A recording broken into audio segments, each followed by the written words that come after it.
Hey guys, welcome back to another video. I want to, in this video, tell you a bit of a story, right? I'm sitting here having a beautiful coffee right here, Lavazza Coffee at the Jet Cafe in beautiful Queen Victoria. It's lovely here. I love this cafe. Now, years ago, not many people know this, but I was actually going to start a cafe many years ago, all right? I was going to buy or bring in cafe machinery like the coffee machinery, right? I was going to sell this, set up businesses, and basically have my own coffee shop in the heart of the CBD. And not many people actually know that about me, right? But I've sort of started so many different businesses. I've been involved in massage products, massage equipment, renovation products, building products, right? And also coffee products, right? Because coffee is a pretty good niche, right?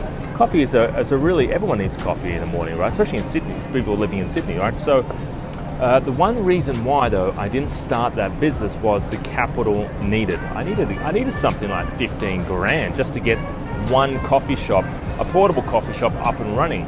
And it was just too much. At the time, I didn't have a lot of money, so it was way too much.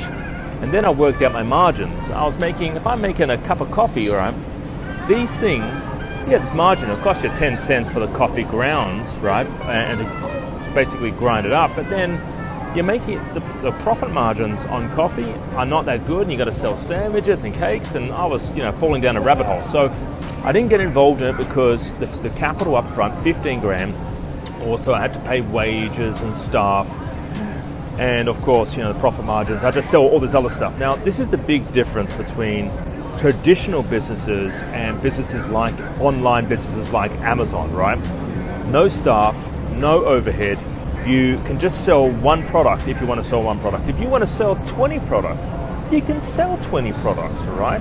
But if you just want to sell one, like coffee, all right, you don't want to sell all the sandwiches and stuff, you can do that on Amazon, right? Don't sell coffee though. But you are not limited or capped, right? In terms of startup capital, you don't actually need a lot of money to get something started on Amazon. People think they need like a fortune. Oh, I need 10 grand, I need 20 grand, I need 50 grand. You don't need that. I mean, I've had 3 students just recently get started on less than $1,000 for their first product order. So that's them buying stuff from China and putting it on Amazon, cost them less than $1,000. So if you have less than $1,000, really you have no excuse. I mean, come on, seriously, like you have no excuse at all. If you have less than $1,000, if you have $1,000 or less, you can actually get something started on Amazon, all right? And the only thing stopping you is basically you, okay? There's a product that I just bought now, recently. I spent $1,076 for 100 units off this particular product. I won't tell you the product name, but $1,076. And this product is actually selling like crazy right now. So I'm testing this product out, it's selling, and I'm just I'm buying more products, right? So again, roughly $1,000 to get involved and repurchase more units. So guys, you don't need a lot of money to get started.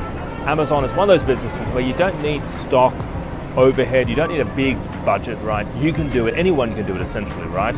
So have no excuse. Make today the day that you actually get something started, all right? Start reaching out to suppliers, start finding a product. If you have any issues or you have questions, come to one of our free workshops. I'm running one actually in Sydney, just down the road there, next week on Saturday. So have a great day, enjoy the rest of it, bye-bye for now.